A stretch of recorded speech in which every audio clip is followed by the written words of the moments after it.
Bonsoir à tous. Les scènes que vous allez voir ce soir sont dignes d'une série à succès sur le trafic de drogue. Notre reporter a pu embarquer avec des narcotrafiquants colombiens et suivre l'ensemble de la filière. C'est un document rare que nous vous proposons et c'est tout de suite dans Complément d'enquête.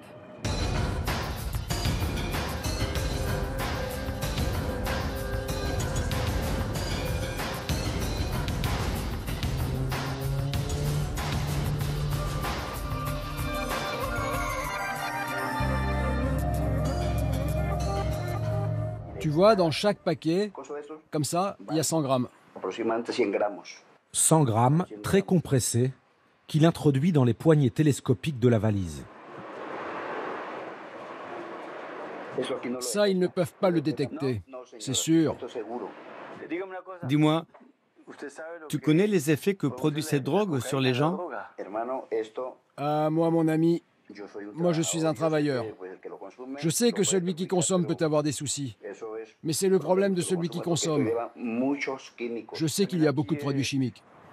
Grâce à des accès uniques et privilégiés, notre reporter a pu tout filmer, de la cordillère des Andes jusqu'aux boîtes de nuit parisiennes, de la transformation du produit jusqu'à l'étape de la vente, en passant par le contact avec les mules ou encore les passages aux douanes.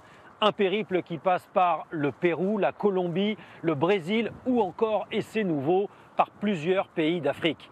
À chaque étape, vous allez comprendre quels sont les risques encourus par les intermédiaires et comment la cocaïne peut prendre autant de valeur. Précisons que cette enquête a été réalisée avant le déclenchement de l'épidémie, à une époque où l'on prenait l'avion facilement et où les établissements de nuit, notamment à Paris, étaient ouverts. Medellín Paris, j'ai embarqué avec les narcos. C'est un document de Thierry Gaëtan pour Palace Productions. Paris, un samedi soir. La ville serait devenue la capitale européenne de la cocaïne. Voici Kevin. Depuis 10 ans, il livre de la drogue.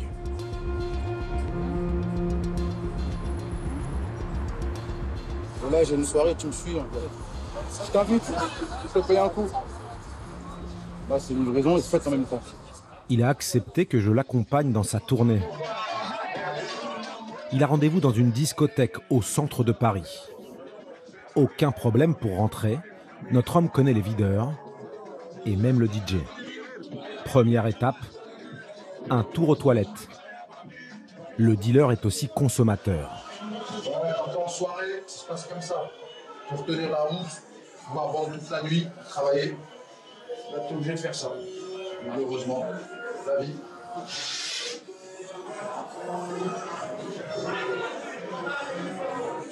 Je prends pas les traits de mer. Kevin sniffe de grandes doses de cocaïne à même la main. Ça va quoi. Quand les vrais produits, ça va vite. Par contre, t'as chaud. Super chaud. Sur la piste de danse, les clients viennent aussitôt à lui. Un premier, puis un deuxième. Tarif 80 € le gramme. Aussitôt acheté, aussitôt consommé. Kevin s'assoit avec ses clients.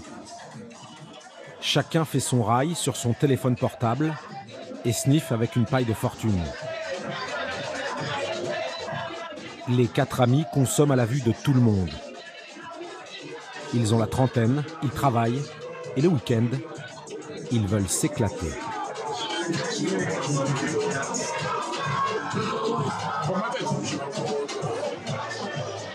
Pour Kevin, les affaires marchent bien.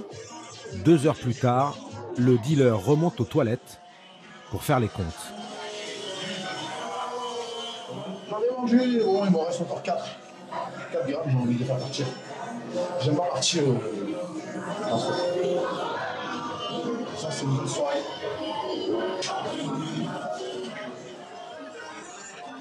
Kevin finira par écouler son stock. Rien d'étonnant. Paris est devenue la ville où on consomme le plus de cocaïne en Europe. Les chiffres sont alarmants. 2 millions de Français ont déjà essayé. Plus de 600 000 sont accros.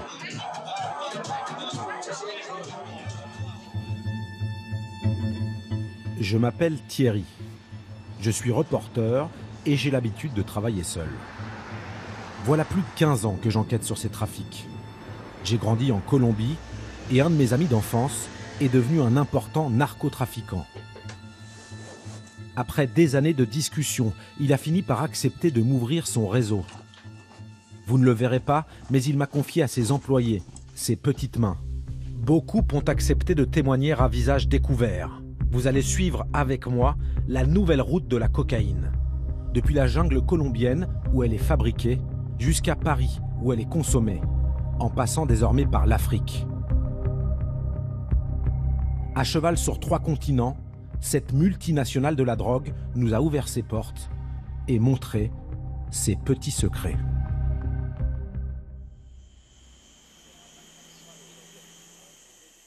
Mon enquête commence sur les contreforts de la Cordillère des Andes, en Colombie, près de Medellín. À flanc de colline, des champs de café, de cacao, et juste à côté, les plants de coca, qui poussent à l'air libre. Je suis sur le plus grand site de production de cocaïne au monde. Pablo est officiellement agriculteur.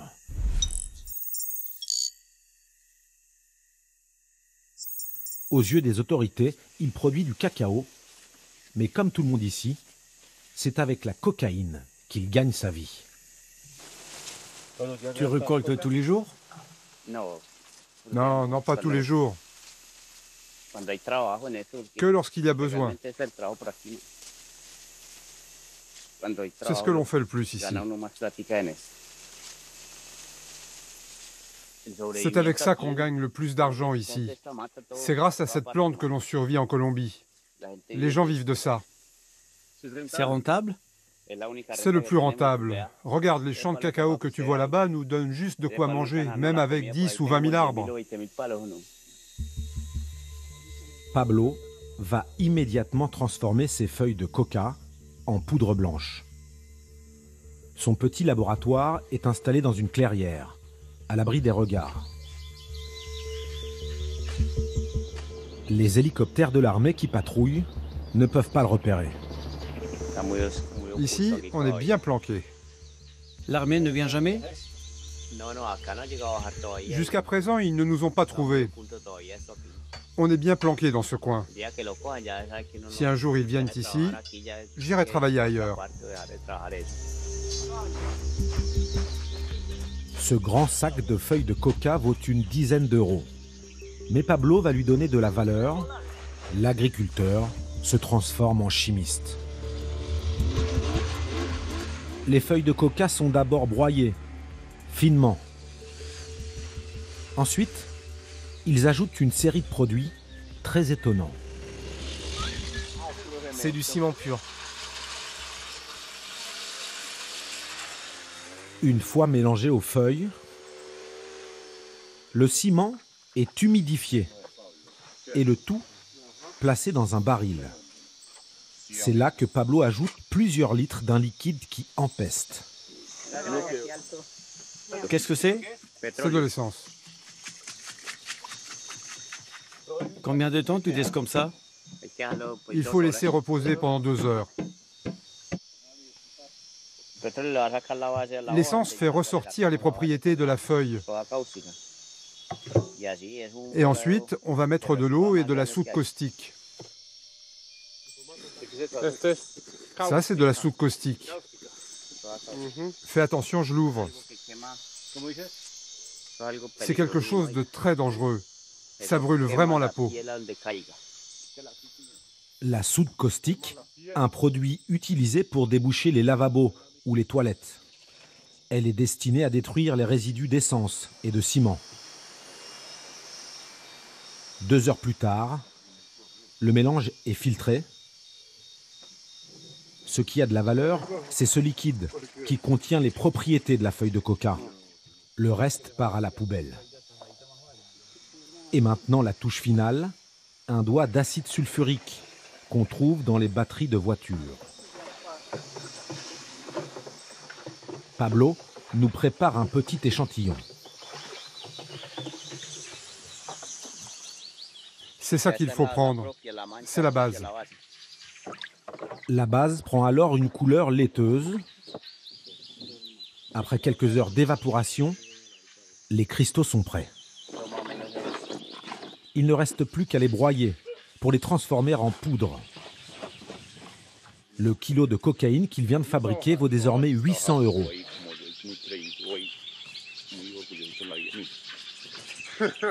Allez, bon après-midi. Fais attention que je ne te fasse pas mal. Pablo descend le vendre au village. La drogue commence alors son long voyage.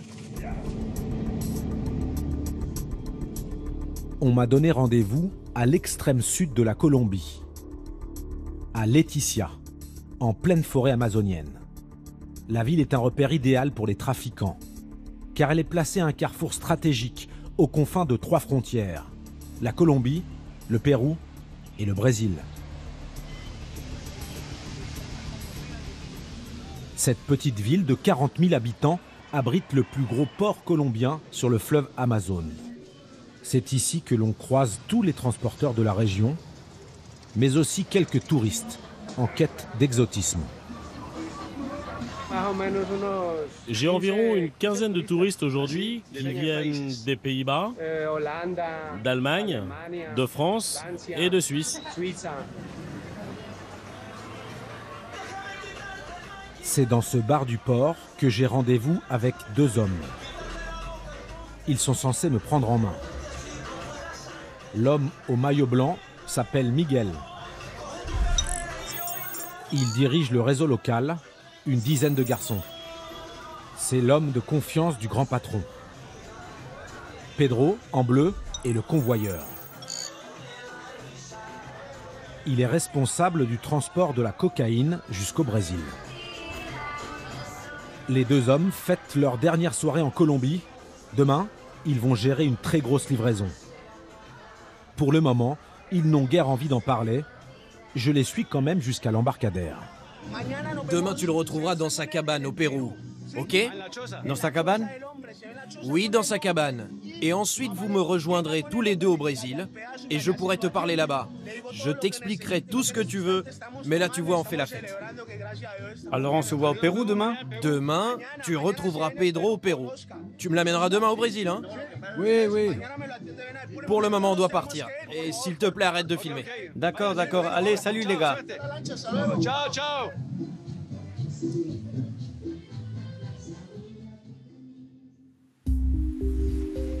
Le lendemain matin, je descends l'Amazone. Je ne connais pas l'endroit où habite Pedro. Ils m'ont envoyé leur piroguier. Après 2 heures de bateau, j'arrive au Pérou. Sur le fleuve, pas de frontières, pas de douane ni de militaires. L'endroit idéal pour les trafics. C'est dans cette cabane, au milieu de nulle part, que Pedro m'attend. Bonjour. Comment tu vas? Bien, merci, oui. Bienvenue. C'était pas facile d'arriver jusqu'ici. Oui, je sais, c'est compliqué. C'est dans cette modeste maison en bois qu'il vit avec sa famille. En pleine forêt, l'endroit est paisible, personne aux alentours. Rien ne laisse supposer que cet ancien paysan est un des maillons essentiels d'un réseau de trafic de cocaïne. Tu vas nous accompagner alors? Oui. Tu verras comment ça se passe. Mais tu peux compter sur moi. Pedro tient à nous montrer quelque chose. Et là, il y a quoi? La cocaïne. Dehors, sous son plancher, une petite fortune stockée sous une vulgaire bâche. Depuis les montagnes colombiennes, la cocaïne a pris de la valeur. Elle vaut désormais 1100 € le kilo. Quelle quantité tu as ici? Là, il y a 1 kilo, là. Mais en tout, il y a plus de 10 kilos. Je te montre un échantillon. La drogue ne lui appartient pas. Pedro est un simple passeur. Mais il est très fier de nous montrer cette cocaïne pure. 5, 6, 7. Ça va aller où? Ça va descendre le fleuve jusqu'au Brésil. Si tu veux m'accompagner, il n'y a pas de problème. Ici, j'ai 11, 12, 13, 14. J'ai 15 kilos de marchandises ici. Pedro emballe les pains dans un simple sac de supermarché. C'est le jour J, il part pour 20 jours d'un voyage à risque. Tu en as d'autres encore? Oui, j'ai encore plus de 20 kilos un peu plus bas, sur le fleuve. Tu verras si tu viens avec moi au Brésil. Et ici, tu n'as pas de problème avec la police? Non, monsieur, ici la police et la justice ne viennent jamais. Il n'y a aucun souci ici. Je suis adoubé par le grand chef de réseau. Oui, tu viens avec moi. Le convoyeur me fait une confiance totale. Une barque nous attend sur le fleuve. Salut, ça va? Tout va bien?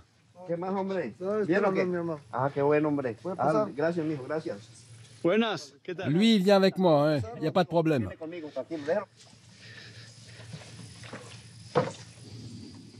En face, c'est la Colombie. La marchandise vient de Colombie. Ici, on est au Pérou. Et ici, il n'y a pas de problème? Aucun problème. Ici, on est tranquille. Il n'y a aucun danger.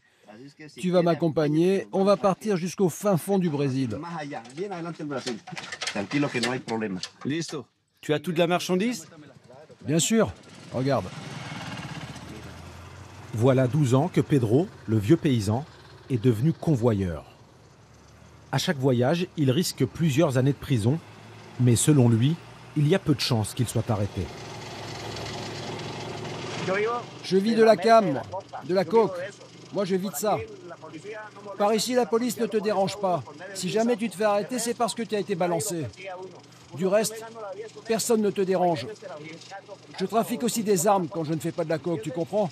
Et tu l'emmènes toujours au Brésil? Oui, nous on travaille entre le Pérou, la Colombie et le Brésil. Nous entrons sur le territoire du Brésil. Ici encore, aucune frontière, aucun douanier. Après 3 heures de navigation, la première étape, celle de la collecte. C'est là. C'est là la planque? C'est là où on va descendre. Et il y a qui là-bas? Il y a Miguel qui nous attend.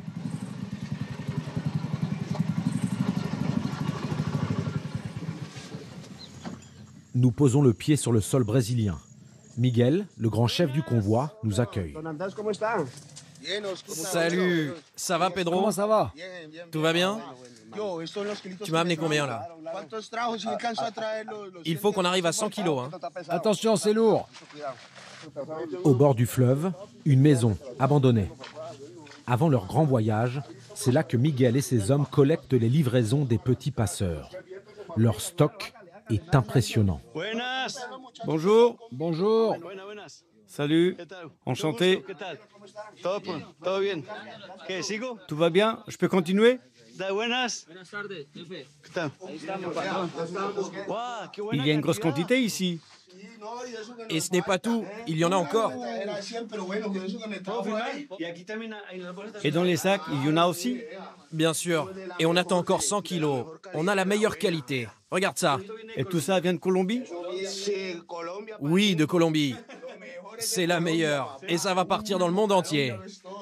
Regarde ce paquet. C'est de la pure. Il y en a combien dans ce paquet? Environ 1 kilo. Mais elle n'est pas encore compactée. Nous, on la compacte avec une machine. Comme tout ça, là. Si tu veux goûter, c'est la meilleure. C'est le top de ce qu'on fabrique. Et combien ça coûte ce kilo? C'est 1 600 € le kilo ici. Alors ici, c'est 2 fois plus cher qu'en Colombie? Oui, ici, elle vaut plus d'argent. Et tout ça, vous allez l'emmener où? Le plan, c'est d'emmener ça jusqu'à Manaus. Mais c'est loin, Manaus. On en a pour 10 jours de navigation. Il faut qu'on attende la tombée de la nuit, par mesure de sécurité. Parce que si jamais il y a un problème avec le patron, c'est notre tête qui est en jeu. Tu sais que ça, c'est beaucoup d'argent. Et c'est pour ça que je suis venu ici avec eux et que tu vas venir avec nous, avec le vieux renard. Un des hommes de confiance du patron. C'est lui le vieux renard? Oui, c'est lui le vieux renard. Il y a combien en tout? On est en train d'emballer. Là aussi, il y en a. Au total, là, il y a 200 kilos. Mais on va réunir 500 kilos. Combien? 500. 500 kilos qui vont arroser l'Europe. Au prix du gramme parisien, il y en aurait pour 40 millions d'euros. Ça vaut une fortune. C'est de l'or blanc. Pas vrai, les gars? Ouais, t'as raison. Chez ces 4 hommes, aucun stress. Ils ne sont même pas armés. Aucun scrupule non plus. C'est leur boulot. Salaire pour ce gros coup, à peine quelques centaines d'euros. On fait ça pour nos familles, pour nos enfants, pour qu'ils aient une meilleure vie que nous, leur donner une bonne éducation et qu'ils ne soient pas obligés de faire la même chose que nous. C'est dur d'être ici en Amazonie? Oui, c'est dur. On est loin de la famille. Moi, j'ai un bébé qui vient de naître. C'est très dur. Mais grâce à Dieu, on va s'en sortir. Les trafiquants cassent la croûte avant un long voyage.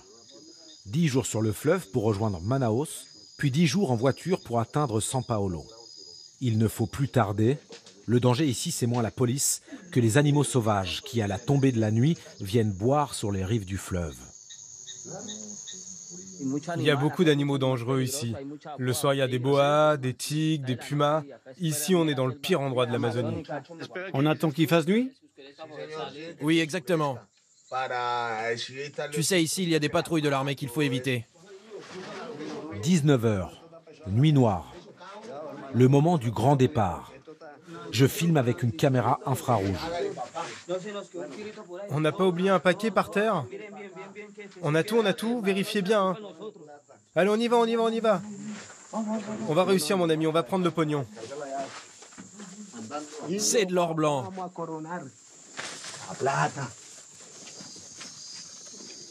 Un chauffeur les attend. Il charge discrètement, sans la moindre lumière. À bord de cette pirogue, 200 kilos de cocaïne. Bientôt, une seconde barque aussi chargée les rejoindra. Doucement. Allume le moteur. Allez, vas-y. On y va, les gars. On part. La navigation de nuit est dangereuse, mais ces hommes sont nés ici. Une simple lampe de poche leur suffit pour éviter les troncs d'arbres. Après ce tournage, je ne reverrai plus Miguel, le chef. Il a reçu 3 balles au cours d'un règlement de compte. Ils ont refusé que je fasse ce long périple avec eux. J'ai rendez-vous 20 jours plus tard. Les 500 kilos sont arrivés sans encombre à São Paulo. C'est la plus grande ville du Brésil, 12 millions d'habitants. Parmi la foule, je retrouve Pedro. Le paysan colombien a changé de look. Il a troqué ses bottes de caoutchouc pour une paire de Santiago. Sa nouvelle mission, cacher la drogue pour qu'elle traverse l'Atlantique. Je vais te présenter une amie, mais tu viens sans ta caméra. Il m'emmène dans une planque en plein centre-ville. À partir de maintenant, je vais tourner en caméra cachée. Le rendez-vous a lieu dans cet immeuble.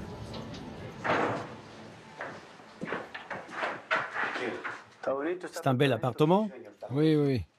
Je suis en train de terminer cette valise qui doit partir cette semaine. Je peux regarder? Si tu veux, oui. Ici, il n'y a pas de drogue? Non, seulement ici. Où ça? Seulement dans les tubes? Oui, c'est dans les tubes. Il y a 400 grammes ici, 400 grammes là, 800 grammes au total. Bon, il faut que je termine. Regarde là, il y a 100 grammes. Et là, il y a encore 400. Tu vois, dans chaque paquet, comme ça, il y a 100 grammes. Là, il y a 100 grammes? Oui, 100 grammes. 100 grammes, très compressés, qu'il introduit dans les poignées télescopiques de la valise. Ça, ils ne peuvent pas le détecter, c'est sûr. Dis-moi, tu connais les effets que produit cette drogue sur les gens? Ah, moi, mon ami, moi je suis un travailleur. Je sais que celui qui consomme peut avoir des soucis, mais c'est le problème de celui qui consomme. Je sais qu'il y a beaucoup de produits chimiques. Tu es quand même curieux, toi. Oui. Alors je vais te montrer un truc, mais il faut se dépêcher. Hein. Tu as encore de la coke ici? Oui, monsieur. Ah, il faut faire vite, là. La plupart du stock de drogue est parti par bateau, caché dans un conteneur. Pedro est chargé des petites livraisons par avion. Ça va aussi vers l'Europe? Oui, monsieur, oui.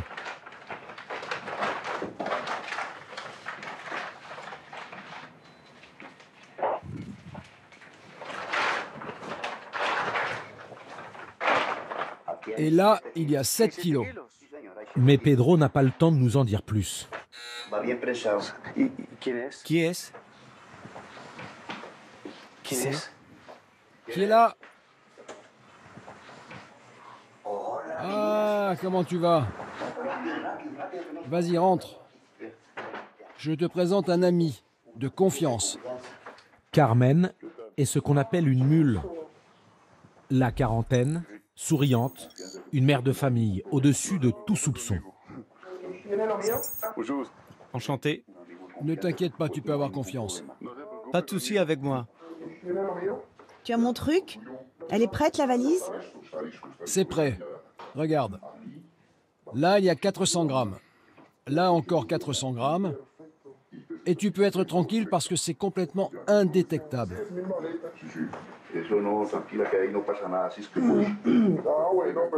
Parfait, c'est prêt. Tu voudrais le faire, toi, pour gagner 3000 €? Et vous l'avez déjà fait? Oui. Ah oui? Oui, je suis déjà allée à Casablanca, au Maroc. Carmen voyage avec un faux passeport. Je suis colombienne, mais je voyage avec un passeport argentin. Ici, on t'arrange tout. Tu sais, dans ce milieu, on t'arrange tout. Quand tu as un passeport colombien, tu es dans la ligne de mire. Mais moi, je suis relax. Faut pas être nerveux. Hein. À partir du moment où tu n'es pas stressé, rien ne peut t'arriver. Tu fais ton check-in, la fouille normale. La valise, il la touche même pas. Parce que, comme dit Pedro, cette valise n'attire pas l'attention. Les policiers regardent toujours la valise sur les côtés et en dessous. Et tu la prends avec toi en cabine? Bien sûr, elle reste avec moi en cabine. Jamais ils ne vérifient ça.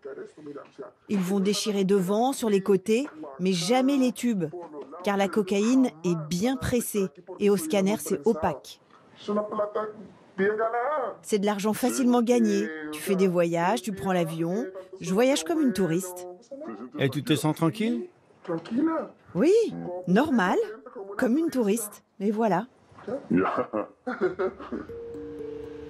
Aéroport de São Paulo, le plus grand d'Amérique du Sud. D'ici, pas question de prendre un vol direct pour Paris, trop surveillé par les douaniers. Les narcotrafiquants ont découvert une nouvelle ligne, plus discrète. Direction Casablanca, au Maroc. Carmen va prendre le dernier vol de la journée. Elle ne sait pas que je suis là et que je la filme en caméra discrète. Habillée comme une touriste, détendue, elle tire sa valise où sont cachés 800 grammes de cocaïne. Elle fait partie des derniers passagers à rejoindre la file d'embarquement de ce vol de nuit, moins surveillé. Atterrissage prévu le lendemain matin, au Maroc. Casablanca, 4 millions d'habitants. La ville est devenue un lieu de transit du trafic de cocaïne. Ici, beaucoup moins de contrôle qu'en Europe. Une passoire pour la grande joie des trafiquants. Mais depuis peu, à l'aéroport, une brigade spéciale stupéfiant a vu le jour. dirigé par M. Outlou. C'est comme ça tous les jours. On passe toujours à notre armerie, on s'arme et on se dirige vers notre lieu de travail.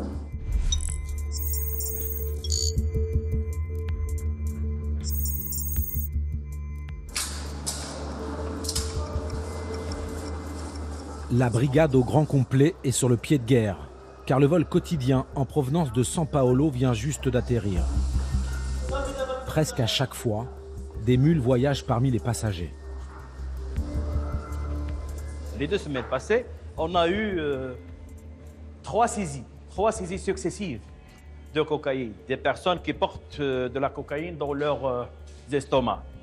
C'est à peu près 3 kilos de cocaïne saisie uniquement la semaine dernière.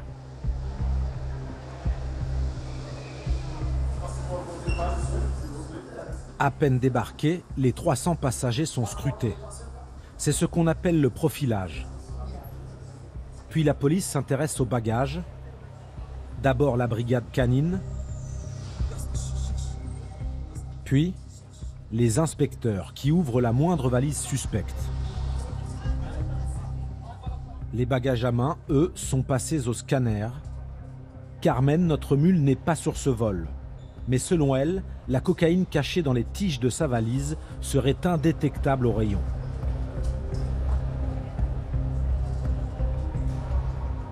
Le grand chef repère une jeune Marocaine suspecte. Il l'interroge immédiatement.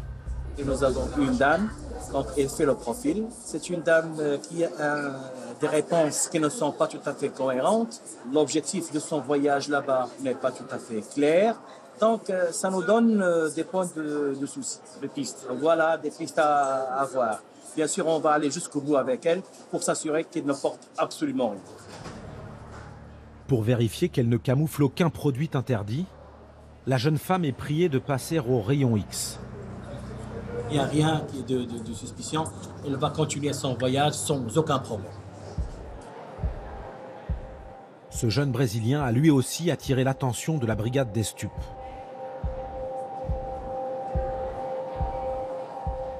Et la radiographie semble révéler des corps étrangers. Cacherait-il de la drogue dans son estomac? Les policiers n'en sont pas certains. Apparemment, le passager est suspect. Donc, il y a des traces qui ne sont pas tout à fait ordinaires dans un corps humain. Vu par nos agents qui sont spécialisés dans le domaine, le monsieur doit être examiné d'une façon beaucoup plus approfondie. Pour ce jeune homme, c'est la fin du voyage. Il est emmené à l'hôpital de Casablanca, où un laxatif lui sera administré.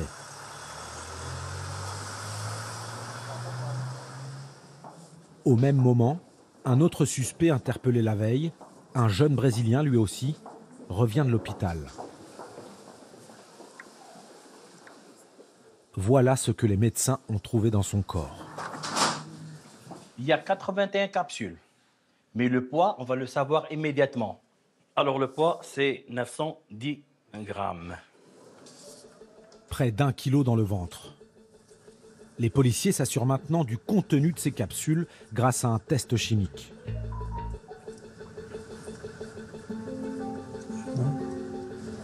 On constate là que ça répond à la couleur bleue.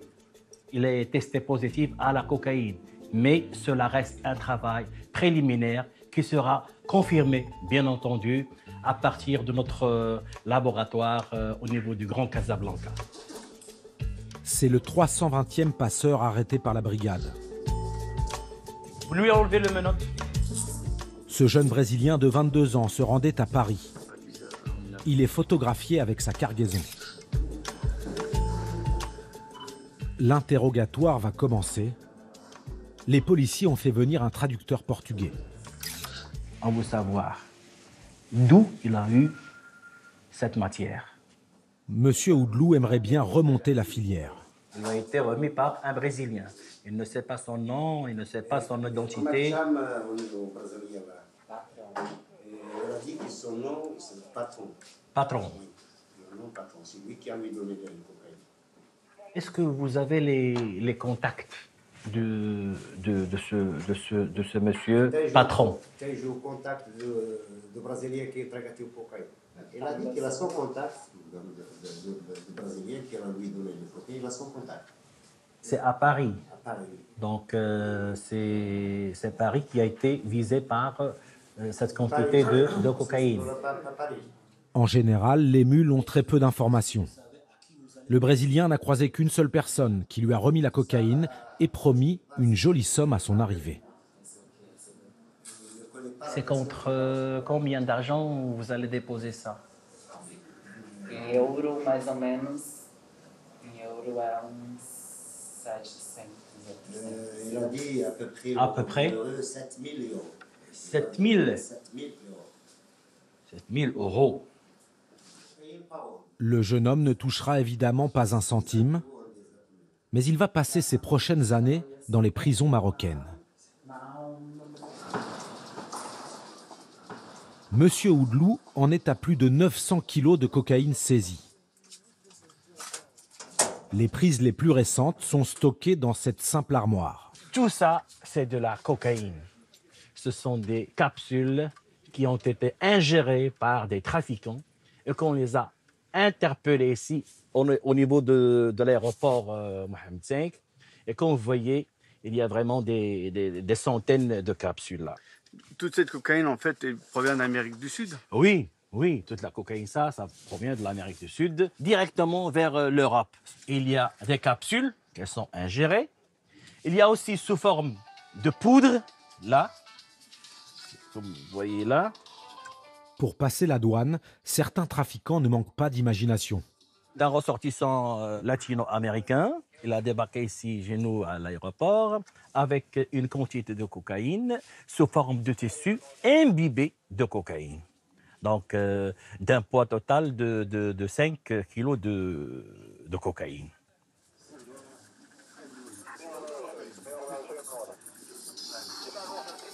Dans l'armoire, il y a à peu près 90 kilos de cocaïne dans l'armoire là. De jolies saisies qui ne doivent pas masquer la réalité. Chaque jour, de grandes quantités de drogue parviennent à quitter le Maroc pour l'Europe. Direction Madrid, où je suis censé retrouver mon réseau de trafiquants, l'avant-dernier maillon de la chaîne. Dans la capitale espagnole, j'ai rendez-vous avec un inconnu. Nous l'appellerons Carlos. Son rôle, réceptionner Carmen, la mule, et surtout sa valise chargée de coke. Sur son smartphone, il a reçu la photo de la mère de famille colombienne. Il accepte que je l'accompagne à l'aéroport. Pour éviter de se faire repérer, Carlos prend le taxi.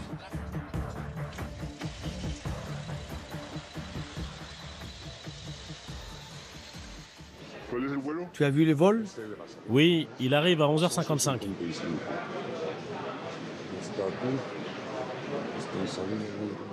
Tu es content? Ouais, bien sûr. Elle arrive dans 40 minutes. Dans 40 minutes, je vais voir la jeune femme.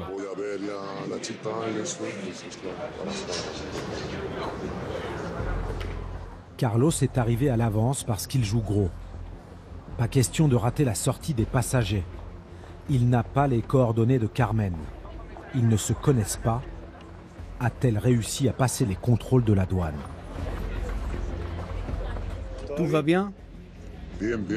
Oui, tout va bien. J'attends la jeune femme. Elle ne sait pas que je suis là. J'attends qu'elle sorte. Je dois guetter pour être sûr que tout se passe bien. Carlos est de plus en plus stressé. Les passagers commencent à débarquer. Et toujours pas de Carmen.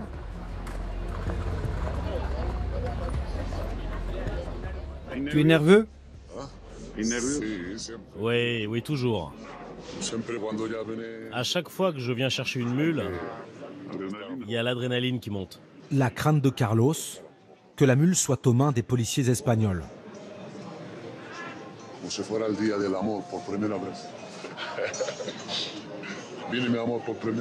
C'est comme quand on fait l'amour pour la première fois. On est nerveux. Quelques minutes plus tard, la voilà enfin. Elle arrive tranquillement parmi les derniers passagers. Mais Carlos ne va pas au contact. Elle pourrait être suivie par des agents en civil. La jeune femme ne sait pas que je la filme. La petite valise est bien là, avec ses 800 grammes. Carlos appelle ses chefs pour les rassurer.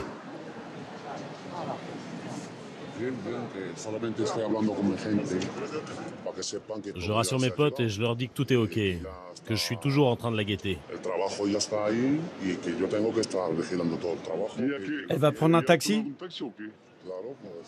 Attends, je suis au téléphone là, je peux pas te parler. Va au taxi. Je vais alors. Je te rejoins. Je te rejoins. La jeune femme rejoint la file des taxis. On lui a donné une adresse. Une chambre d'hôtel lui est réservée. Carlos la suit discrètement. Je me cache derrière lui pour filmer. Et maintenant, qu'est-ce qui se passe? On doit attendre que la jeune femme aille prendre son taxi et qu'elle aille à son point de chute. Je peux la suivre? Non, tu peux pas. Je veux pas que tu saches où elle va. Je peux aller au Schko Taxi? Ouais, mais pas plus loin. Je veux vraiment pas que tu ailles plus loin. Je peux au Schko Taxi? Ouais, mais pas plus loin.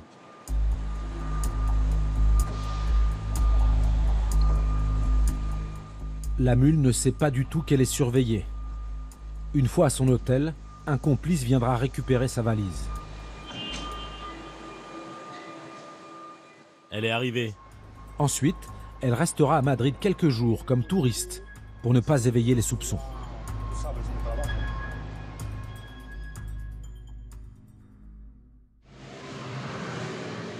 Le lendemain, je retrouve Carlos. Il m'invite chez lui, car le trafiquant réceptionne des valises toute l'année. J'ai une porte blindée.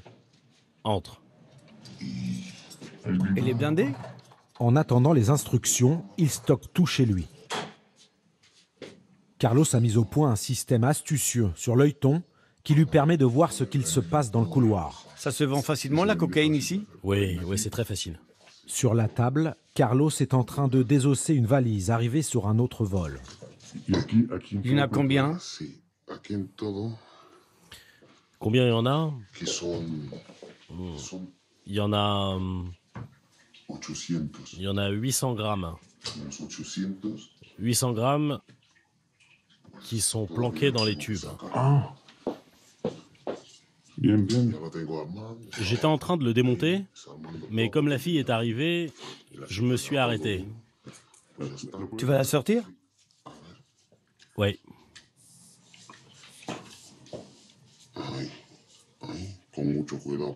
Faut faire très attention à ce qu'elle ne casse pas. Carlos attend les ordres pour livrer le produit. À Madrid, le prix au kilo atteint désormais 24 000 €. Ça, c'est pour un client. 30 fois plus qu'en Colombie. Les marges sont très élevées, les risques aussi. Carlos en sait quelque chose. Sa femme qui jouait les mules dort en prison depuis 3 ans. Ma femme s'est fait arrêter alors qu'elle revenait du Panama. Avec combien? Elle avait 6 kilos. Elle a fait 2 voyages qui se sont bien passés. Arrêté à l'aéroport? Oui. À quel moment? La police l'a interpellée à la sortie de l'aéroport. Moi, je l'attendais. J'ai tout vu et je ne pouvais rien faire. C'était ta femme? On a une fille. Et elle est avec elle. Elle va à l'école et on lui ramène le soir. C'est pour ça que tu me disais hier de faire attention à l'aéroport? Ouais, faut faire très attention. Ça fait déjà 3 ans qu'elle est en prison. En prison? Ouais.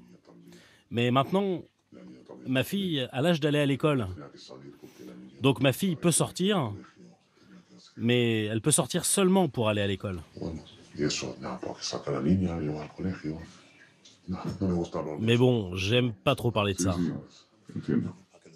Dans un coin de la pièce, une autre valise. C'est celle de Carmen, arrivée la veille. Elle n'a pas été ouverte. Celle-là, là, c'est pour un client français. Kevin doit prendre la direction de la France. Elle est encore chargée, j'y touche même pas. Il faut être sérieux avec ça, c'est dangereux. Un client va l'emmener en autobus.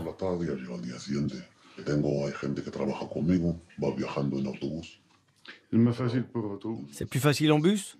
Ouais, c'est plus facile, il y a moins de contrôle. C'est plus sûr.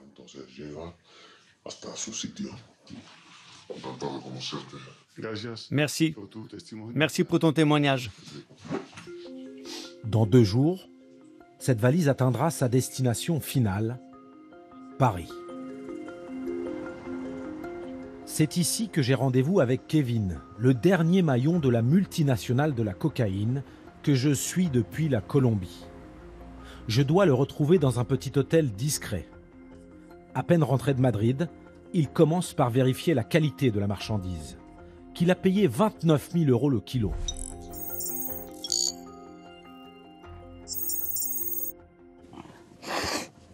C'est pas de la merde.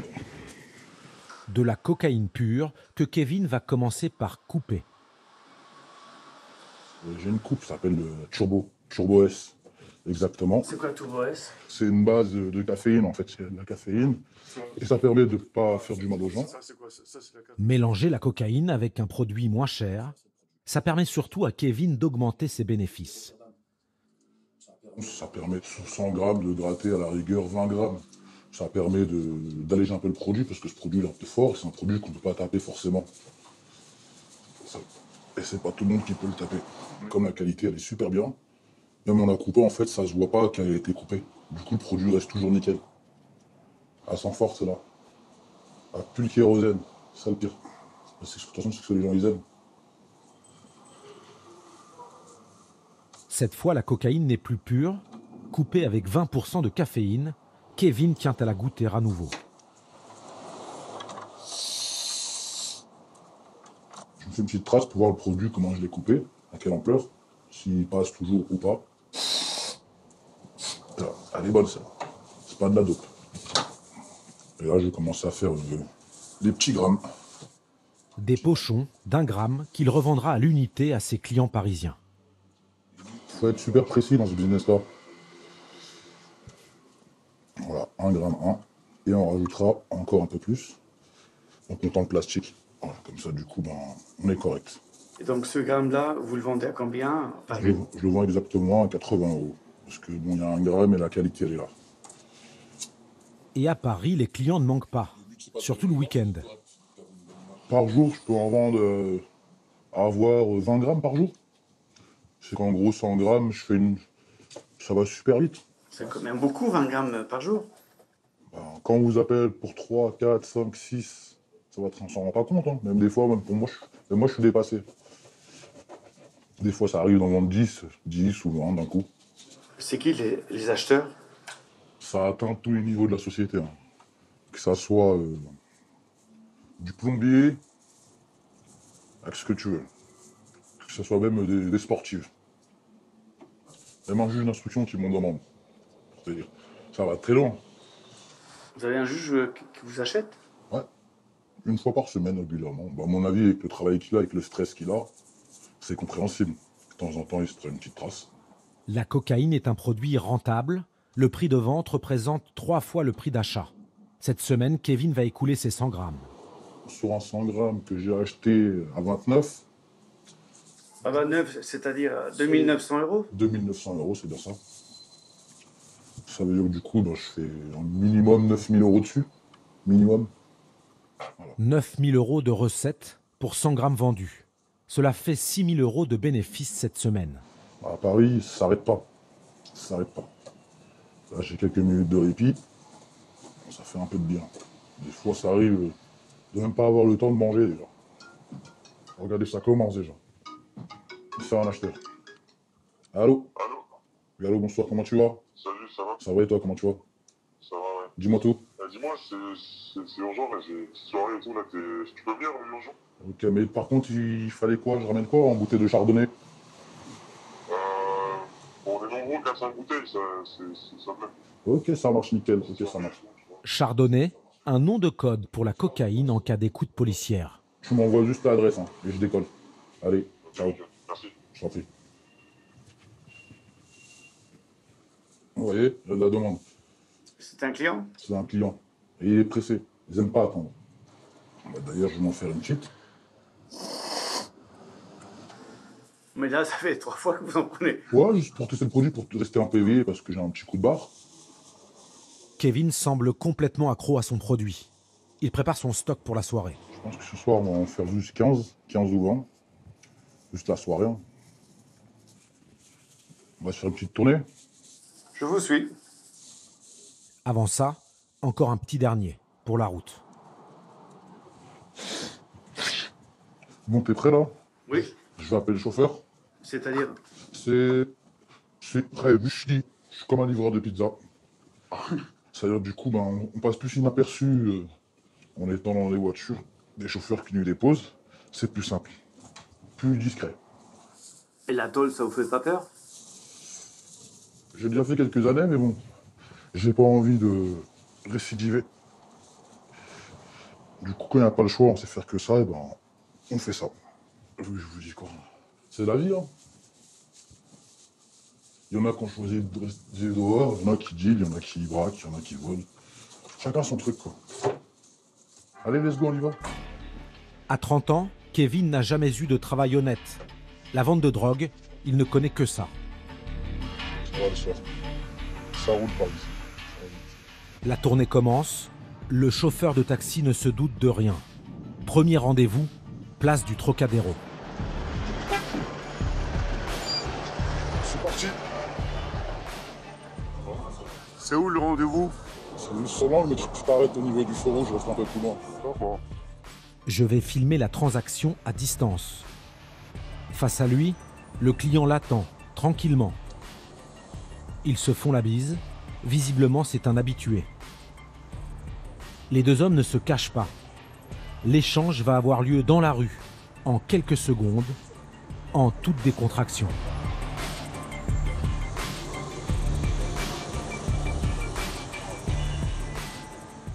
Très vite, la cocaïne change de main, l'argent aussi.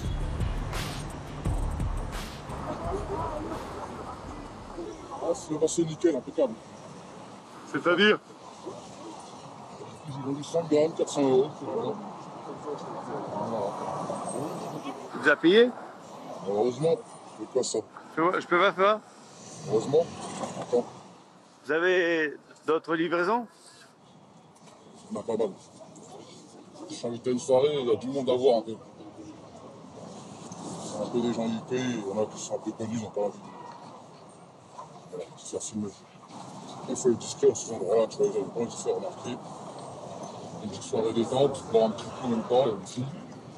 Et la fête, ils travaillent en même temps. Paris, ça s'arrête pas.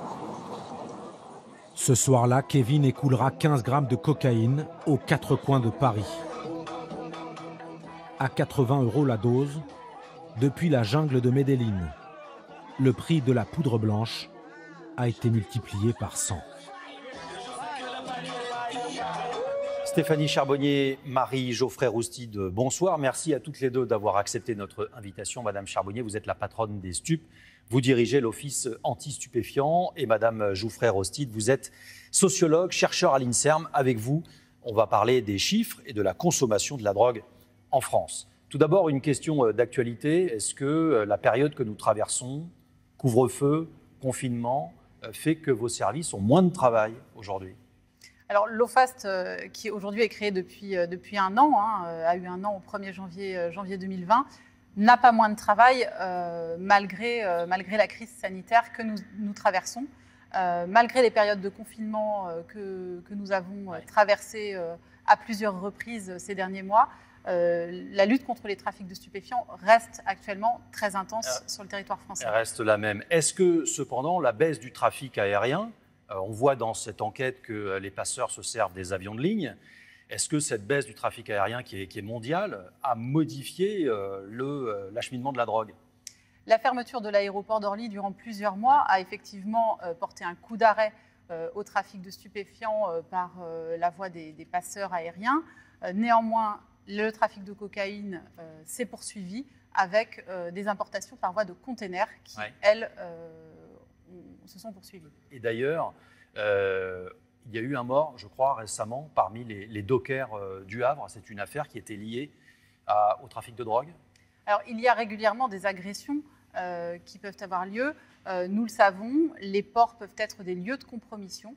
Cela fait partie des axes de travail sur lesquels l'OFAST actuellement s'engage très fortement et sujets sur lesquels nous avons un œil très, très attentif.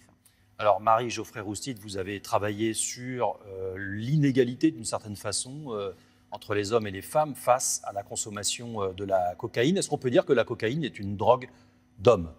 Alors, comme toutes les drogues, on observe des différences genrées. Et donc, la quasi-totalité des drogues sont plus consommées par les hommes. Ouais. Les seuls produits psychoactifs qui sont plus consommés par les femmes sont les médicaments psychotropes. Alors, pourquoi pour la cocaïne? Parce que la cocaïne, c'est une drogue qui renvoie à un sentiment de puissance, d'invincibilité et qui correspond de fait à des valeurs qui sont plus masculines, on va dire. Et donc, il y a un autre élément, c'est que l'usage de drogue en général est quand même beaucoup plus stigmatisé chez les femmes que chez les hommes. Donc, c'est aussi une des raisons pour lesquelles on observe plus de consommation de produits psychoactifs et en particulier de cocaïne chez les hommes. Et les trafiquants eux-mêmes sont plus souvent des hommes aussi. Nous avons principalement, effectivement, des hommes comme auteurs de ces infractions. Néanmoins, les femmes ne sont pas épargnées par les trafics. On le voit d'ailleurs dans le reportage avec le recours à des femmes. Oui. Et on le voit notamment sur les filières guyanaises où beaucoup de femmes sont utilisées comme passeurs de cocaïne. Est-ce que le confinement et les couvre-feux ont eu un impact sur la consommation de la drogue? Oui, sur la question de la consommation, sur le premier confinement, on a mené une étude qui s'appelle la Global Drug Survey, qui est menée dans une vingtaine de pays chaque année. Et donc, on a vu que la cocaïne était un des rares produits avec l'ecstasy pour lequel on a observé une baisse. Et cette baisse était particulièrement marquée en France. Alors, pourquoi? Parce qu'en fait, les drogues, on va être amené à les consommer dans certains contextes. Et donc, la cocaïne fait partie des produits qui sont beaucoup consommés en contexte festif ou pour favoriser de manière factice les interactions avec les autres et la sociabilité. Et quand vous vous retrouvez confiné seul dans votre appartement, ce n'est pas le produit que vous avez envie de consommer. Madame Charbonnier, est-ce que le couvre-feu a eu un impact sur le trafic?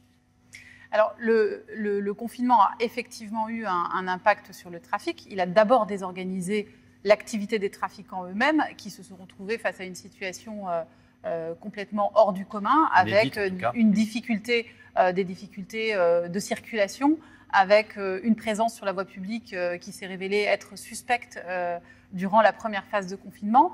Néanmoins, les trafiquants s'adaptent et réussissent néanmoins par d'autres méthodes à diffuser les produits. Je pense notamment à ce qu'on a appelé l'ubérisation des trafics et le recours massif aux réseaux sociaux, aux outils de communication pour diffuser du produit. Sur l'année 2020, quelle a été la quantité de drogue que vos services ont pu saisir? Alors, les chiffres sont légèrement en baisse par rapport à l'année précédente, mais avec l'arrêt de l'activité économique du pays, avec l'arrêt des trafics durant une courte période, mais qui a fortement déstabilisé le système. Les chiffres s'articulent autour de 14-15 tonnes de cocaïne saisies. Et est-ce qu'on a une idée de la proportion des quantités saisies par rapport à ce qui circule en matière de drogue dans le monde? Il est extrêmement difficile d'évaluer le volume précis du trafic, puisque par définition, il existe un chiffre noir aujourd'hui. Est-ce qu'on a un ordre d'idée? Est-ce que c'est d'un rapport de 1 à 10, de 1 à 3 Les sources ne sont pas suffisamment scientifiques pour qu'on puisse se baser sur un chiffre. Je ne voudrais pas... D'accord, donner de mauvais chiffres. Vous qui êtes scientifique, est-ce qu'on a une idée de la quantité, compte tenu de ce qui est consommé en France, de la quantité de drogue qui circule? qu'on a à disposition comme chiffres, c'est des chiffres qui sont basés sur des données déclaratives. Ouais. On a la moitié des Français, par exemple, qui ont déjà expérimenté le cannabis. Et donc, voilà, c'est une drogue donc, qui est très largement consommée en France. Et d'ailleurs, ce qui est intéressant pour le cannabis, c'est qu'on a actuellement en France un des pays les plus répressifs d'Europe et on a le niveau de consommation de cannabis le plus élevé chez les jeunes. Et c'est surtout chez les jeunes que c'est particulièrement préoccupant. Est-ce que ce désespoir qu'on peut constater chez certains dans cette période de grande incertitude pousse à la consommation ? Alors, cette tendance à l'augmentation de la consommation de drogue, on l'observe depuis plusieurs années. En fait, on l'observe en France, mais on l'observe également en Europe. Donc, la consommation de cocaïne ces 20 dernières années a été multipliée par 4 en France.